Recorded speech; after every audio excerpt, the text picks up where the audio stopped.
Good morning, everyone, and welcome to this joint Paragon Genomics and MGI webinar titled COVID-19 High-Throughput Surveillance Solutions Using Massively Parallel Sequencing.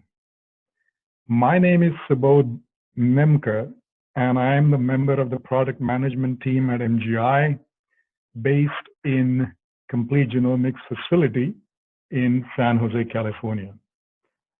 I'm joined by Dr. Lily Liu, who's a senior scientist at Paragon Genomics, and also Chi Kin Kwok, who's MGI's senior application scientist for this webinar. Before we get into the talks, here are some housekeeping items. For Q&A, please use the Q&A box that you see on top on the Zoom's ribbon. We will answer questions at the end of the talks, and if we do run out of time, we will answer those questions by email. The recordings will be made available after the event. All the products that we will present today are research use only.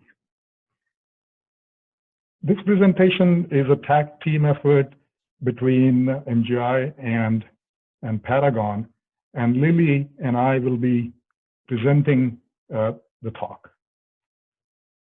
So without further ado, let's get into the talks.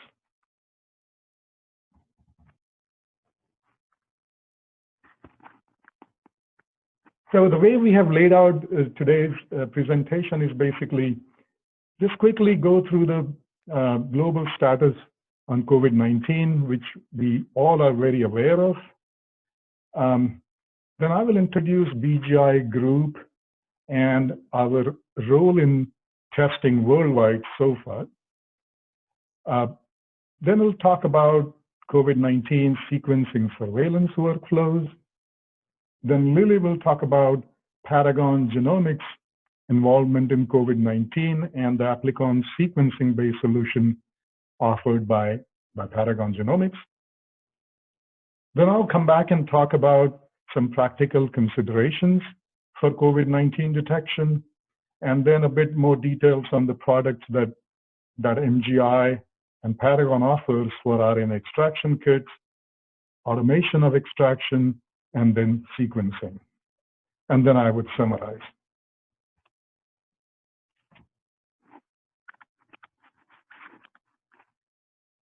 Just quickly, as of today morning, globally there were about 1,700,000 confirmed cases and about 111,600 deaths.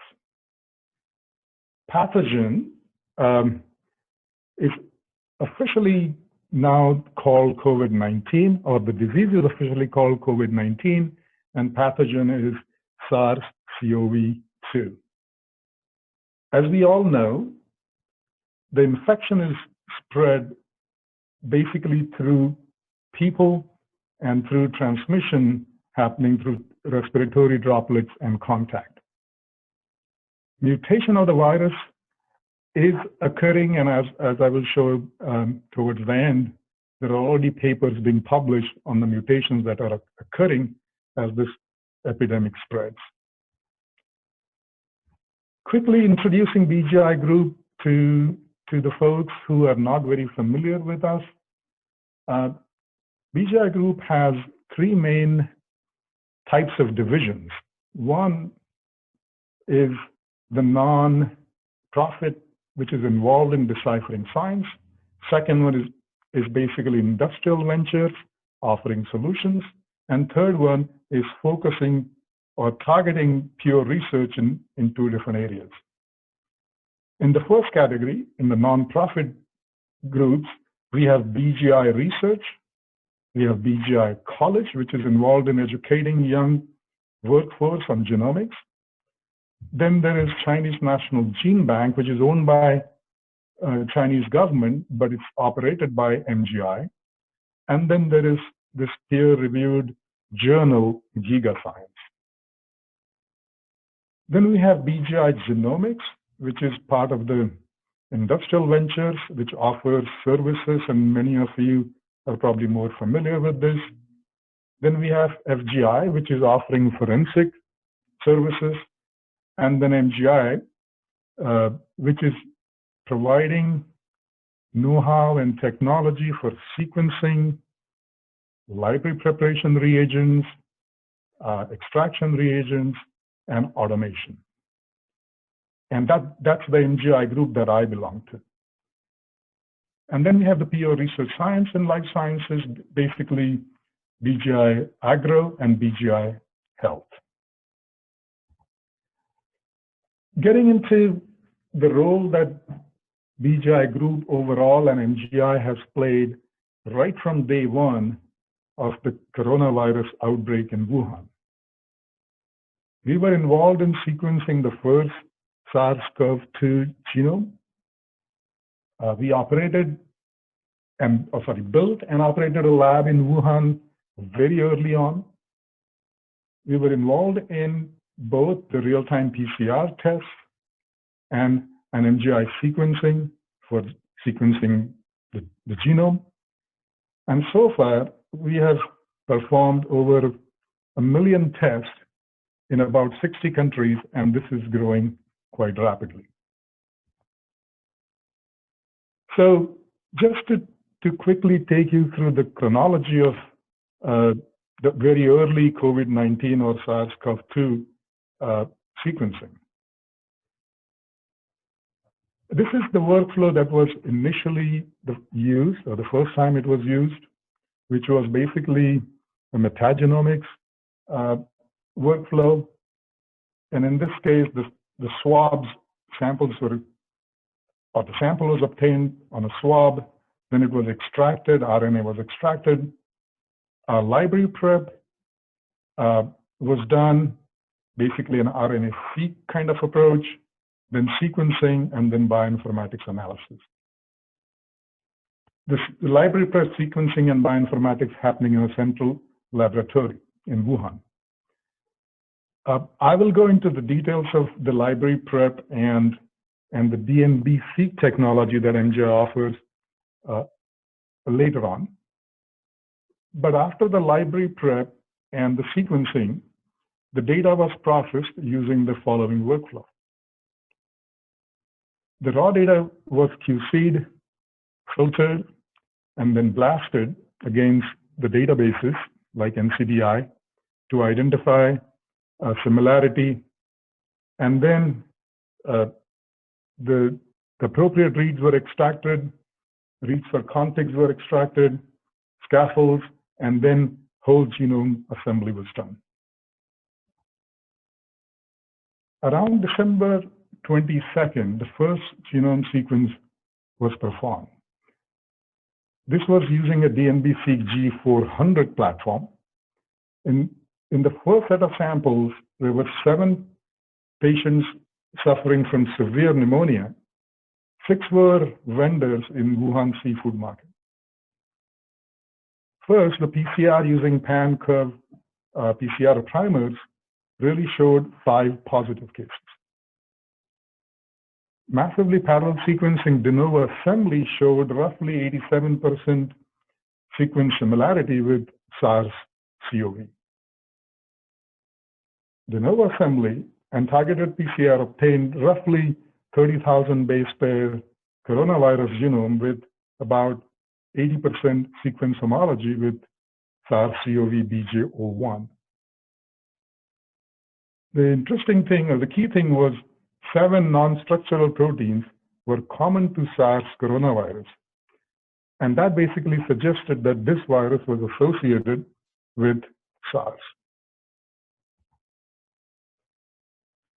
The data was then blasted against the NCBI database.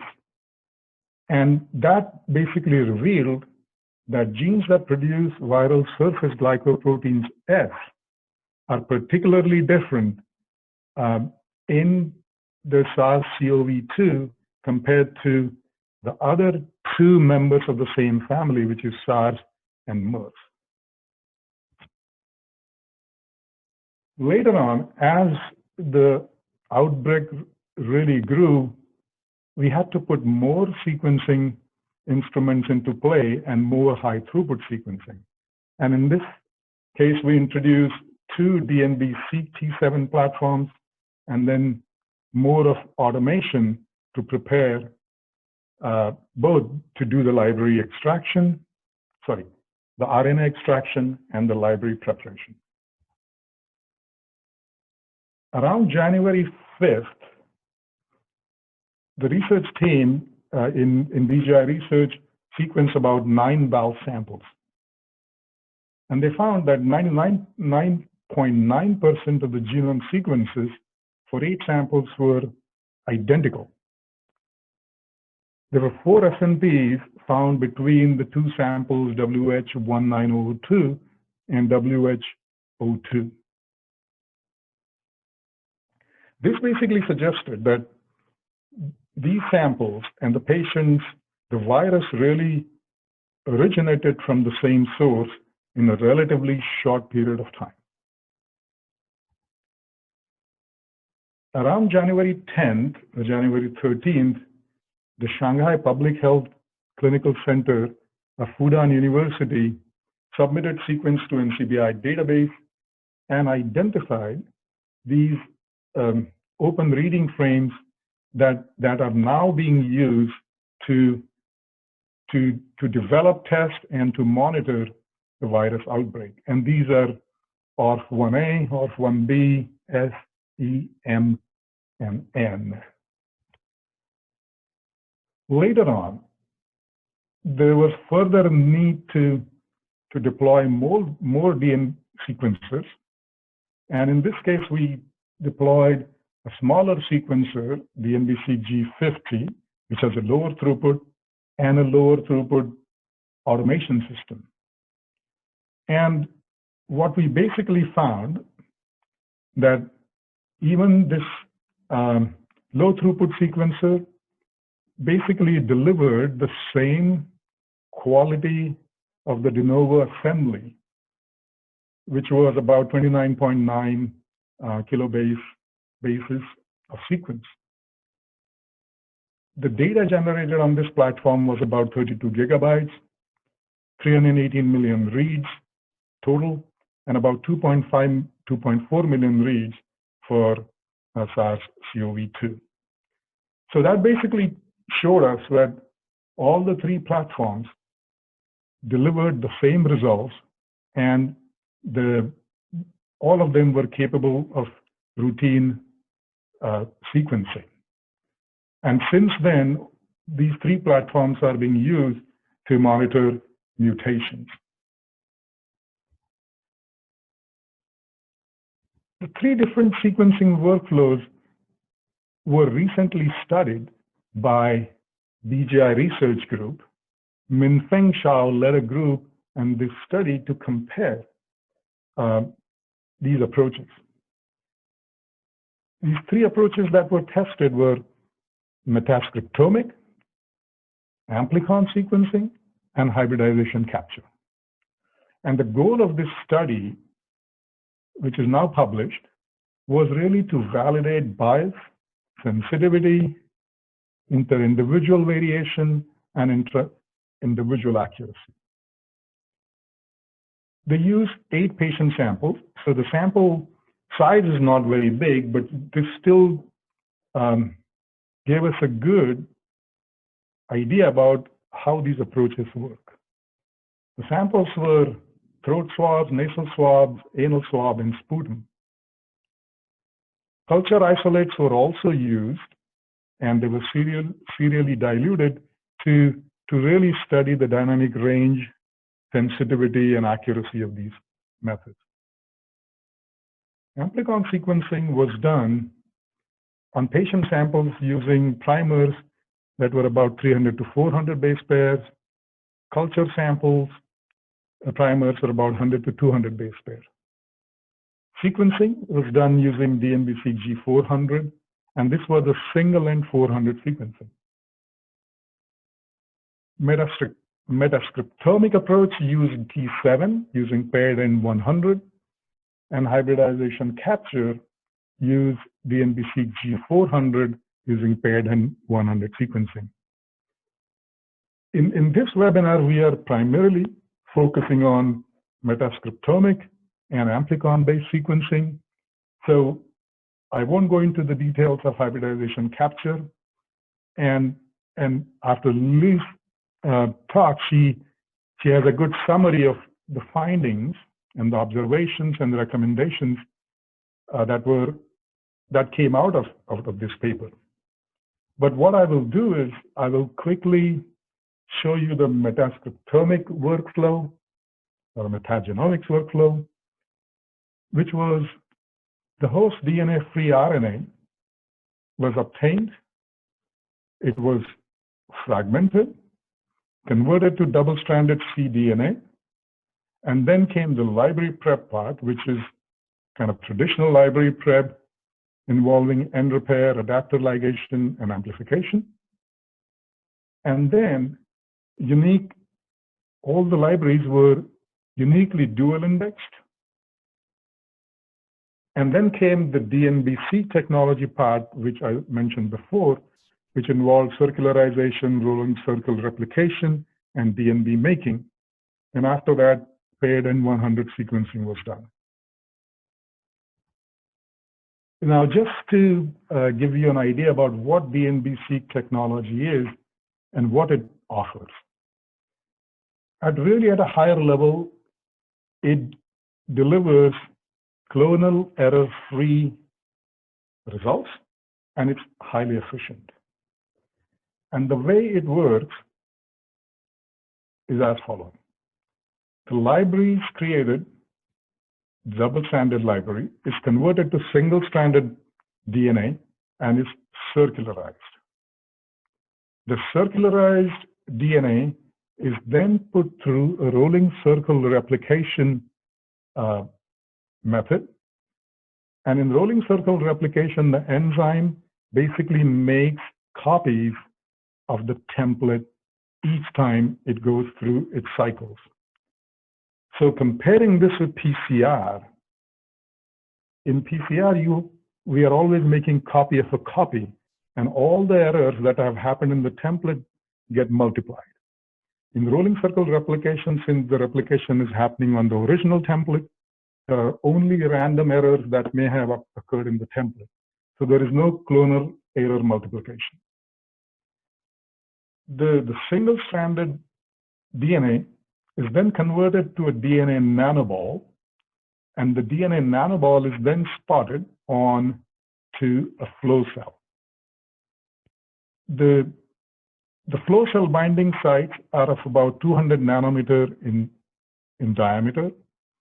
The DNA nanoball is also about 200 nanometer in diameter. The pitch, which is the distance between two spots, is about 750 nanometers. The process is extremely efficient in two different ways. One, about 95% of all the spots are occupied by the DNBs, and of those 95%, 90% have only one DNB.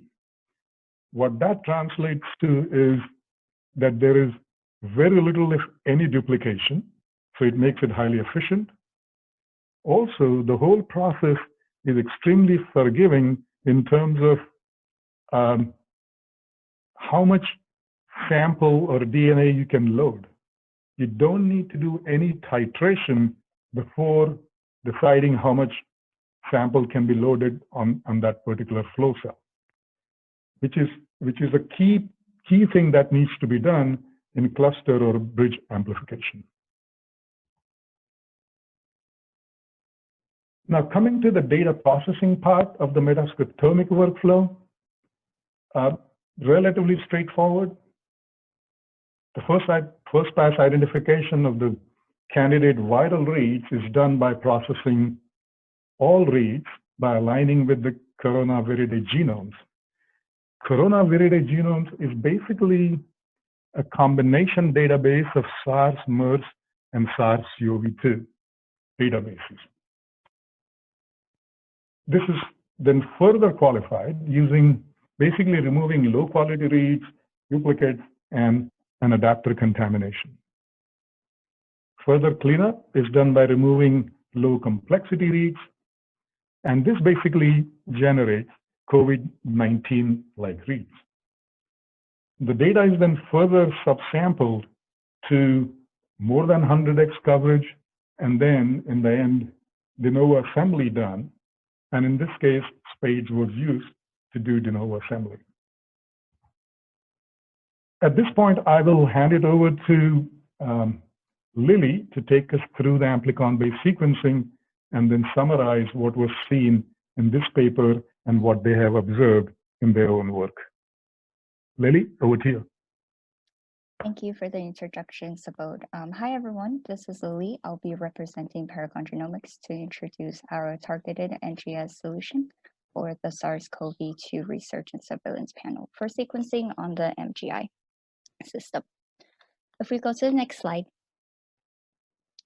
I'd like to introduce our company and give you a little bit of background. Our company was founded about 5 years ago, since this January. And we are also headquarters in the San Francisco Bay Area, so not too far away from MGI. Our mission is to provide, high quality NGS sample preparation solutions to the genomic community to advance specifically precision medicine and research. We actually have direct sales in all around the world, but we also have established distributors all across the globe as well. Our customers are quite varied in all sorts of different applications. From this list here, you can see that we have some government agencies, we have pharmacogenomics, we have also clinical testing labs, and also expanding into agrigenomics as well. If we go to the next slide, I'd like to introduce our technology that is the foundation of our SARS-CoV-2 panel. The CleanPlex technology is a highly multiplex PCR-based target enrichment solution for NGS, and it provides confident detection of low frequency variants with low sample input. So to put that into layman's terms, we are able to discover more with less. Our key features include low DNA input. We have applications where we're working with single cell for genotyping purposes. Our panels are also highly sensitive and specific. We enable confident detection of mutations down to 1% allele frequency using very little DNA input.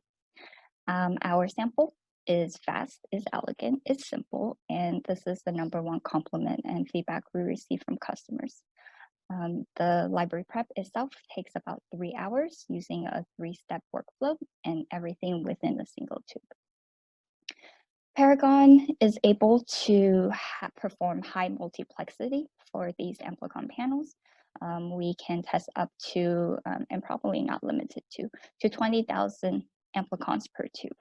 So as you can imagine, with high multiplexing, uniformity and coverage may be an issue, but we like to proudly also say that we have very high uniformity.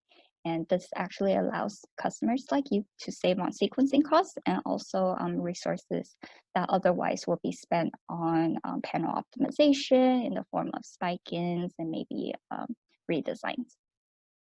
We take a variety of different types of samples. It really depends on your application. So anything from genomic DNA to cfDNA for biopsy, liquid biopsy, and also crude lysate for agrigenomics applications. We also pride ourselves in that we give the fastest custom panel turnaround, probably in industry. If you have a custom panel, regardless of which application it is, regardless of which organism it is, as long as we have the reference genome that we're designing against, we can design the panel and deliver the kit to you all within a month. So if we go to the next slide. Now we can go into a little bit more detail about the SARS-CoV-2 panel specifically. Paragon was able to design a targeted amplification panel of the entire viral genome. And of the 343 amplicons in total, it was broken down to 343 amplicons, and each of them measures to about 100 base pairs. This panel was strategically designed to minimize human interactions or human DNA and RNA interactions with this specific panel design. And as you can see from the little picture from the top, that each dot represents a different amplicon. And it is divided into 2 overlapping pools for a total of 343 amplicons, with each pool about 170. We currently offer this panel on 2 major sequencing platforms, and obviously MGI is one of these. The viral genome, the panel is actually highly tolerant of viral genome mutations, and we're actually working on interrogating polymorphic regions of this virus itself, given how fast it's mutated, and we're working on a version 2 already.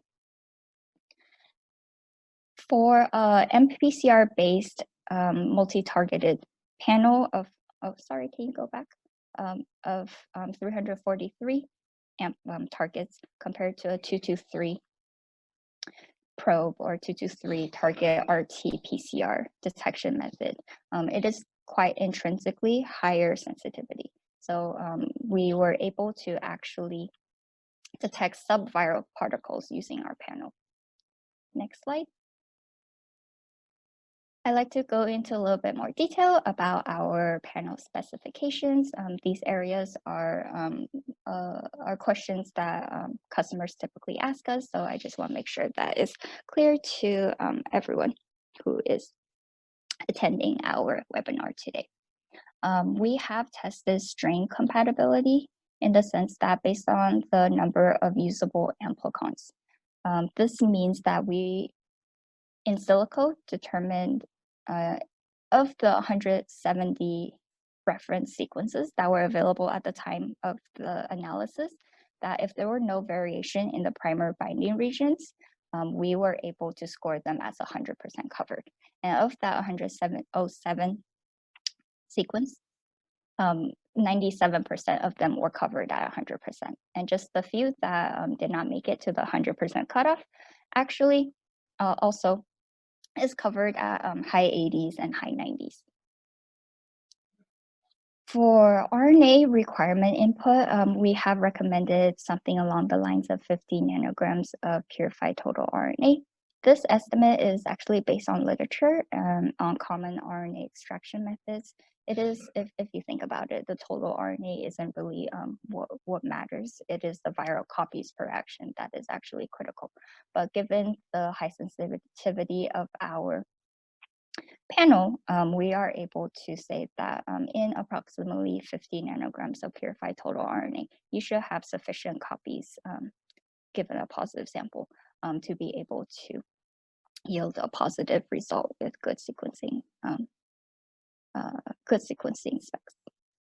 The library itself now includes the RT step, which adds a little bit more time. So the total assay time is about 5 hours and the hands-on time is about 1 hour.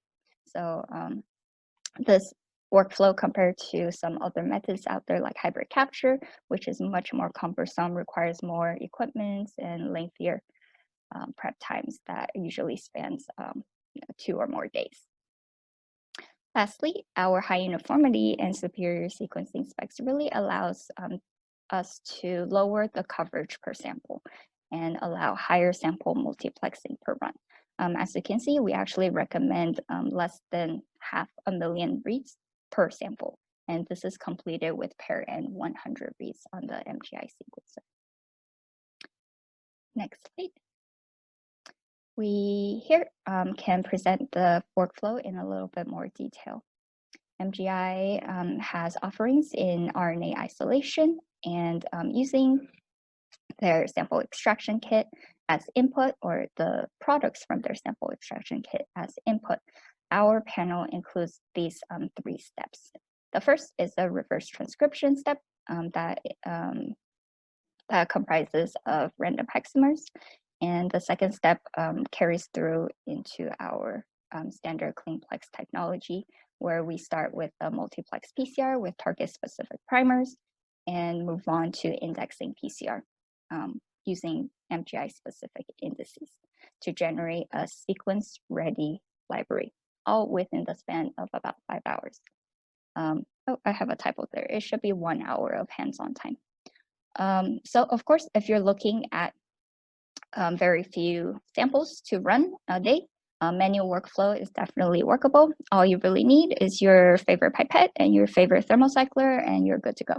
Of course, the best thing about MGI is offerings in automation. So we have worked with MGI to come up with a total solution to provide to our customers like you. With sample extraction, with their isolation kit and their automated liquid handling system, I believe that's the SP100, and combined with our library prep kit, which has been integrated into the SP960. And of course, after automated library workflow, we are able to provide these libraries for sequencing on the MGI platform.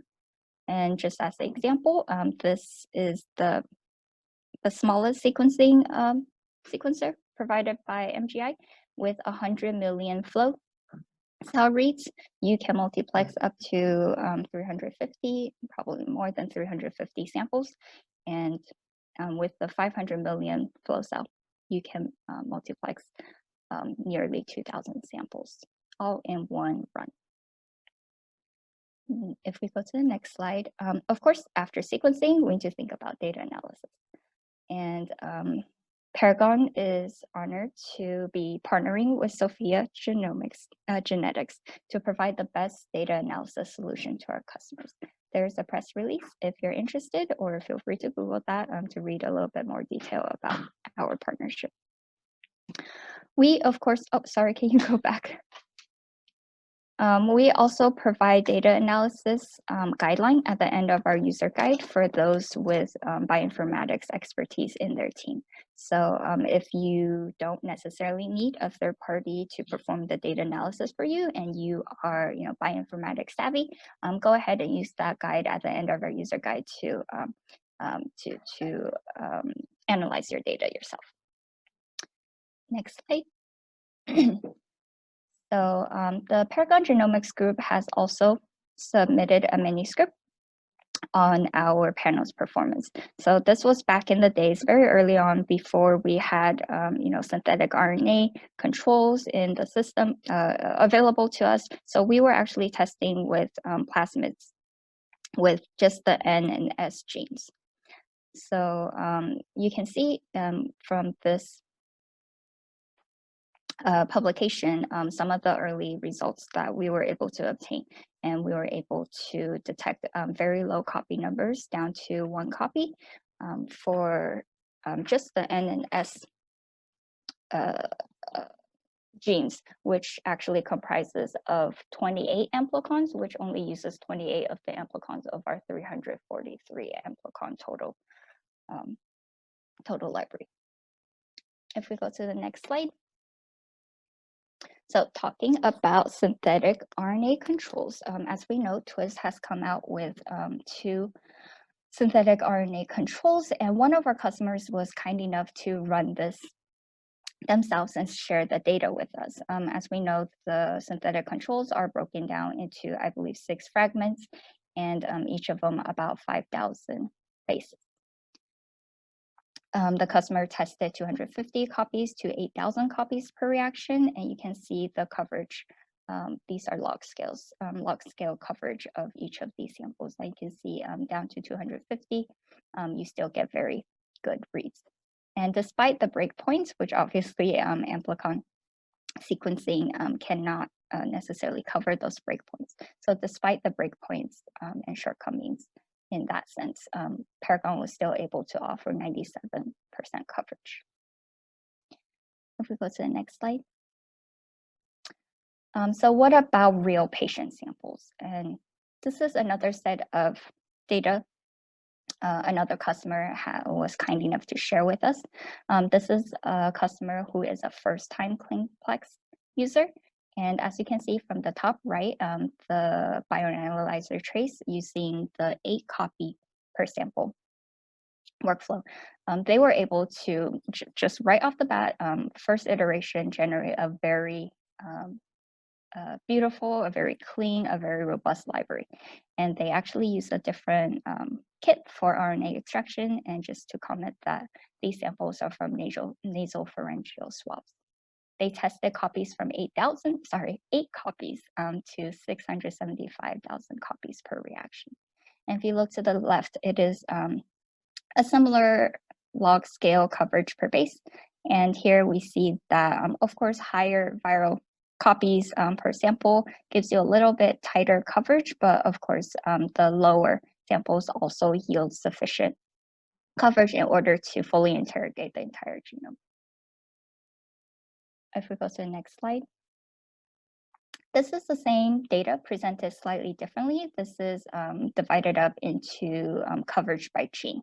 And as you can see here, it might be a little interesting to you that there seems to be a 3' overexpression that is actually consistent with how coronavirus replicates. So there is a paper that I've linked that you guys can look up and see for yourself.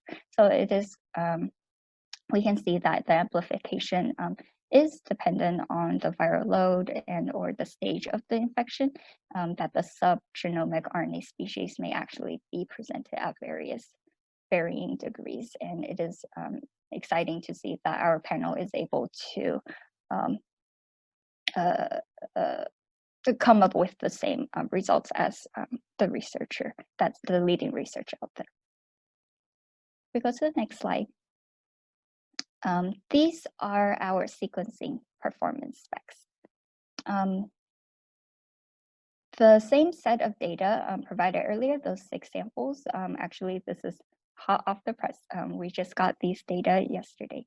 The same customers were actually able to provide 7 additional patient samples using the same workflow, and these 13 total samples span again from 8,000 to 675,000 viral copies, and this was actually determined by qPCR.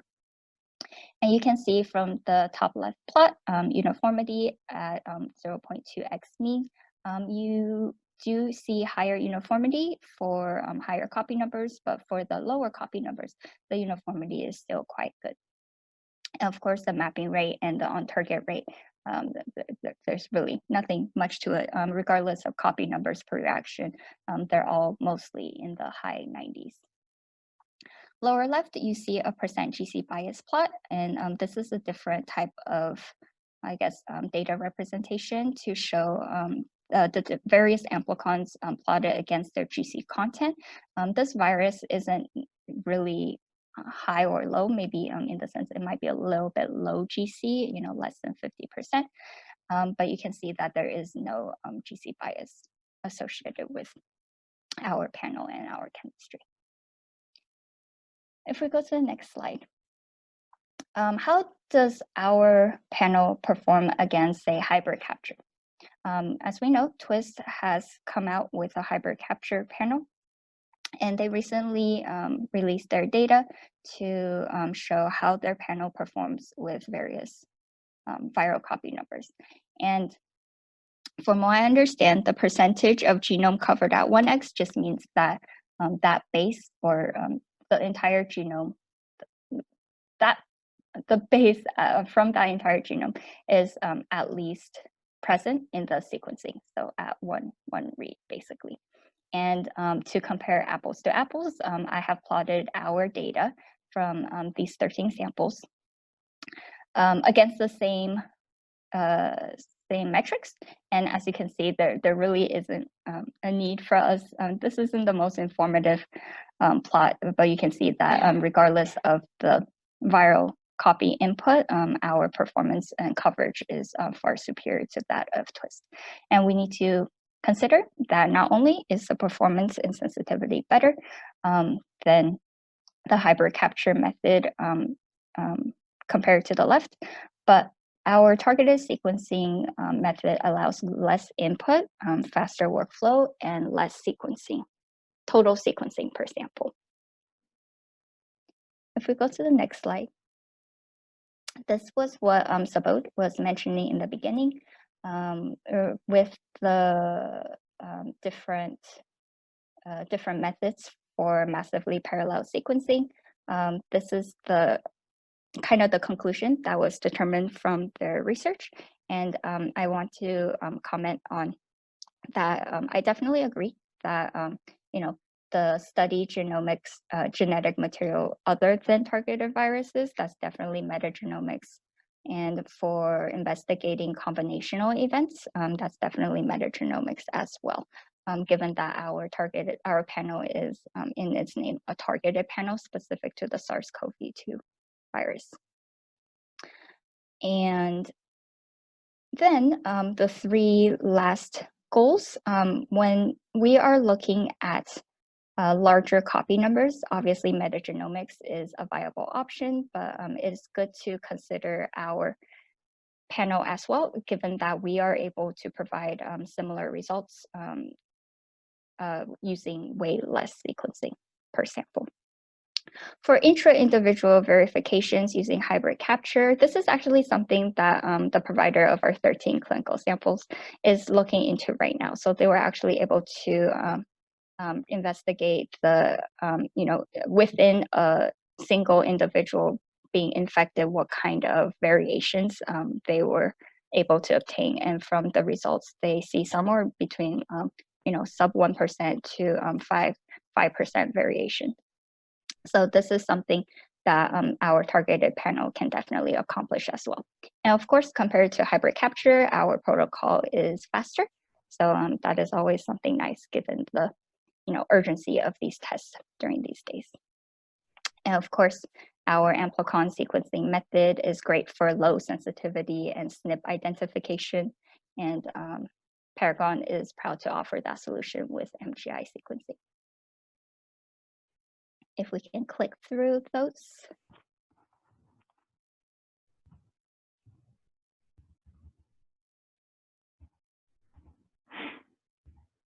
I'd also like to present some other use cases. So as we know, the RT-PCR given is 2 to 3 probe detection of the virus.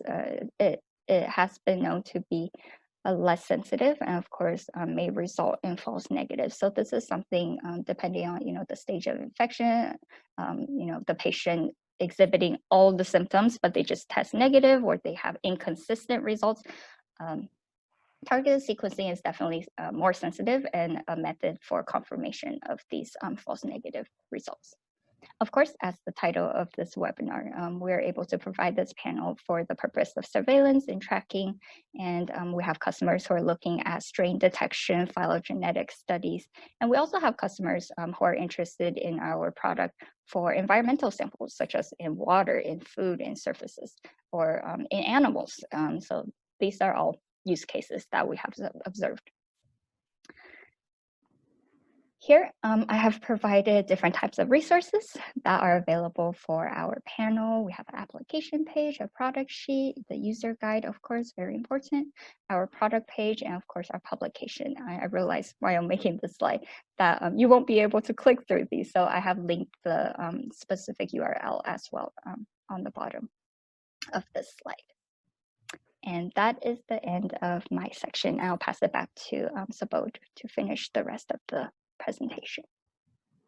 Thank you, Lily. That was great overview and the description of the process that you use to develop and validate the performance.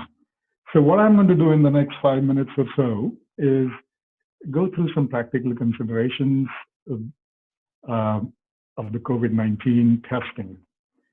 So majority of the testing today obviously is done using RT-PCR, and the workflow is slightly different for RT-PCR, which is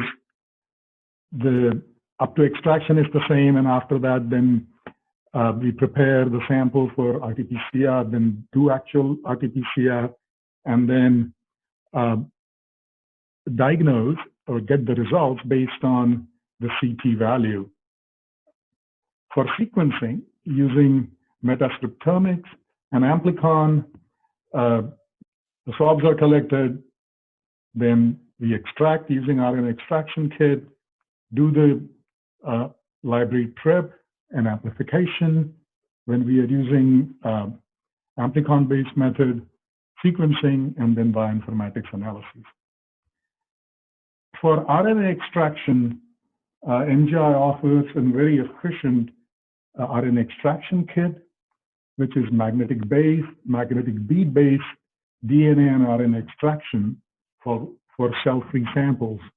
It is optimized for getting viral DNA and RNA, but you may still see very small amounts of host DNA.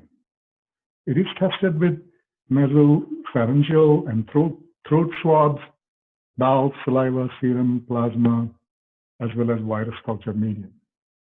It is compatible with RT-PCR and sequencing, and it is also compatible with high-throughput automation. At the bottom, I'm showing the comparison of two different kits used on the same samples.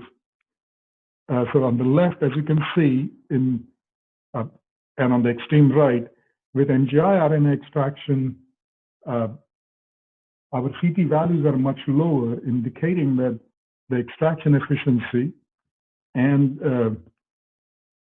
accuracy is pretty good compared to the competitor.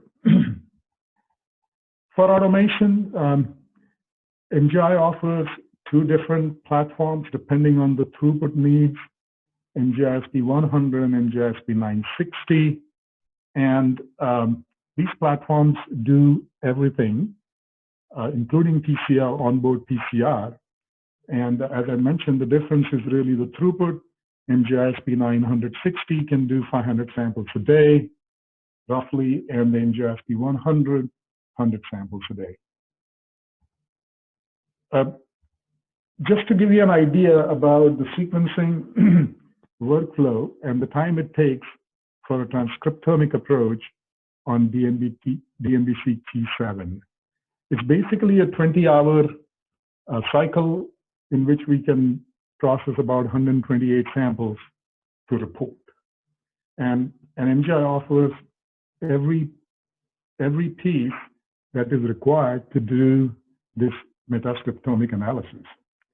That includes the DNA extraction or RNA extraction, RNA library prep kits, automation, the sequencer, and then a bioinformatics platform, which is MegaBold, that does fast identification of pathogens. For amplicon-based sequencing, again, as Lily mentioned, we have a total solution that includes extraction, the ClinPlex kits, the automation, the sequencer, and then the Sophia Genetics bioinformatics platform. There's an error here. And in this case, for amplicon-based sequencing, in 20 hours, you can roughly do 10,000 or more samples to report kind of workflow. Just quick overview of sequencers that are offered by MGI from low throughput to extreme high throughput. As you can see, for DMBC G50, it's about 100 million.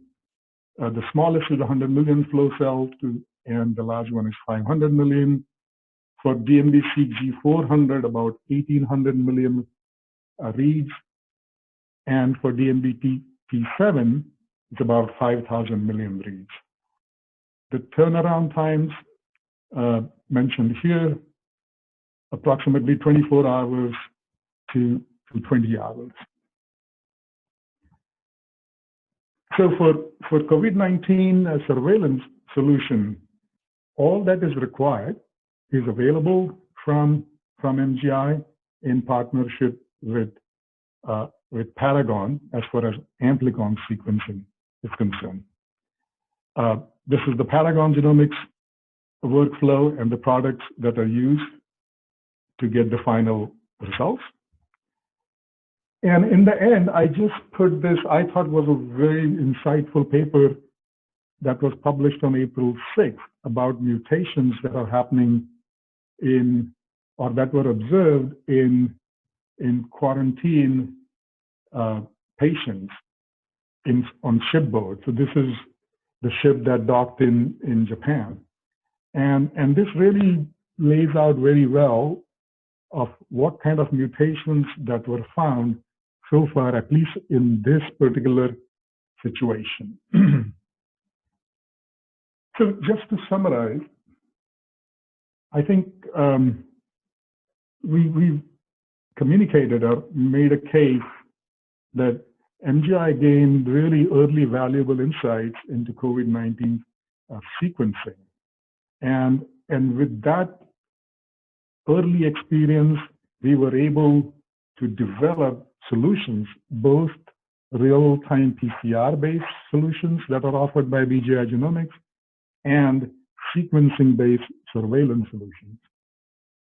As I mentioned, MGI offers a total solution that starts with RNA extraction kits, automation, and sequencing. And in partnership with Paragon, we are able to offer amplicon sequencing-based high sensitivity and high throughput solution.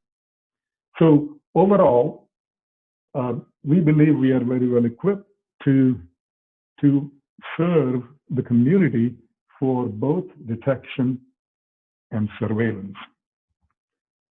So thank you from both of us for attending this webinar. And let's get into questions. So the first question is, if your kits are research use only, how can hospitals or testing sites use them? Excellent questions. Many of these research use only products can be used by CLIA laboratories when they're developing lab-developed tests. So basically, the CLIA-approved labs can develop their own methods, protocols, and validate them, and then use them as for your services. The second question is, you mentioned the sequencing was performed as an RNA-free protocol. What does it mean? Isn't SARS-CoV-2 an RNA virus? So that is correct. No, so that's host. So the comment was about host DNA-free RNA. It's not RNA-free sample. I hope that answers your question. What was the hybridization capture kit used? In the work done by Min Feng's group in BGI Research and the paper that we referred to, in that case, the bouquet panel. Now, this was a Chinese company that had developed hybridization capture, and initially we had used that particular panel. How was the high sensitivity calculated? I think this is a question probably better answered by Lily, if that's about amplicon sequencing. Yeah, sure. The high sensitivity is pretty much calculated by empirical data in a sense. But also, if we were to, I didn't present on this slide, but if you look at our publication, we do have some statistical evaluations and plots that we have used to estimate our sensitivity. And via a Poisson distribution, we were able to estimate that we are able to detect with 95% confidence to detect sub one particle, sub one copy viral fragment. Okay. Another question for you, Lily. Why are the amplicons of this assay divided into two pools if the multiplexing capability is up to 20,000 amplicons? Yeah, that's a really astute question. And if you look at our amplicon design, we divide it into two pools because we want to interrogate the entire genome. And in order to do that, we need to tile the amplicons kind of alternatively in order to cover the entire region. And in that sense, if the primers are tiled with each other, they will have non-specific interactions. As you can imagine, if they have overlapping sequences, then they will form primer dimers as opposed to actually amplifying the targets of interest. So for genomic panels that cover, for gene panels that cover, span the entire gene, we have to divide the panel into two pools so that they do not interact with each other. Okay, I think the next question is related. Why not 100% coverage? Yeah, so we can't get 100% coverage just because this is targeted sequencing. I think we wrote 99.7% is because we have each end of the genome at the 5' end and the 3' end. We were unable to cover that 92 base pairs. Just as you can imagine, amplicon sequencing requires forward primers and reverse primers. And in order to get the very, very end of the genome, you will need a forward primer for or forward or reverse primer for each of the end. That if you don't have sequence to prime to, it's not something that you can cover. So the highest possible coverage right now is probably 99%, and we were able to achieve that. Okay. Again, next question for you. Could you please specify in detail how is it possible to identify mutations in a multiplex PCR approach? I'm concerned that some mutations can be missed due to the probe use. So that's definitely a great question. And if the mutations were to occur in the target specific regions for the probe regions, then it is possible that it will be overlooked by our panel. We have considered this, and given the resources available at the time, we weren't able to do that, but recall that we're working on a V2 panel, and this really interrogates the different polymorphic regions, and we are also in the process of designing the generate primers. So if there are issues, we'll be able to cover different types of regions. And for highly polymorphic regions, we are trying to avoid those regions for primer design. So all of that, as we gain more and more information about these type of different types of strains and how the virus is mutating, we'll be able to design a better and better panel. In addition to that, our two pools are also, the amplicons also overlap just slightly, and that gives us a little bit more flexibility in order to interrogate those certain regions as well.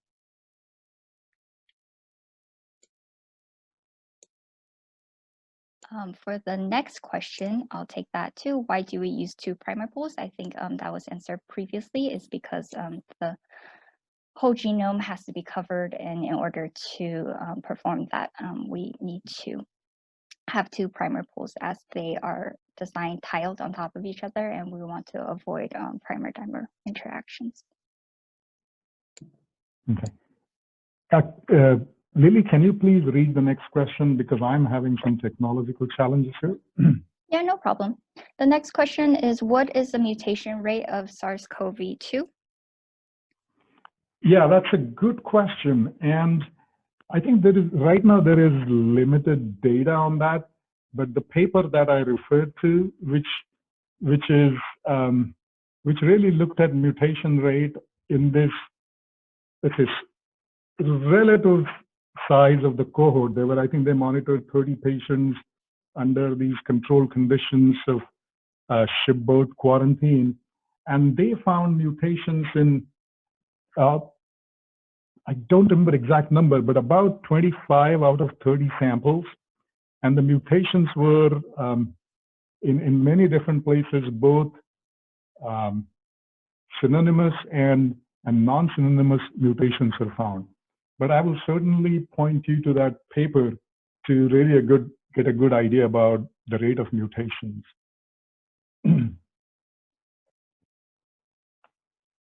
And the next question is extraction on MGI SP platform fully automated? Yes, it is completely automated on both MGI SP 100 and 960. Next question is, which journal did you submit to?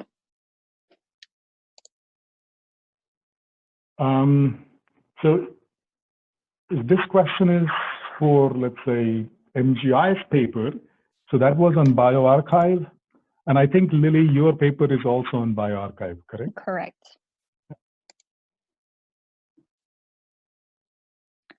Next question is, what is the sensitivity and specificity of this method for nasal swabs, throat swabs versus sputum? Go ahead. Go ahead. Oh, if this is specific to our panel for the targeted sequencing, we haven't been able to gather this type of information just yet to compare different sample types. So we will definitely update when there is more information, but I really don't expect too many issues with this. And of course, for our panel, it's mostly the viral load. If you're able to say have at least 8 copies in your reaction, regardless of the sensitivity, regardless of the sampling method itself, the sensitivity and specificity should be.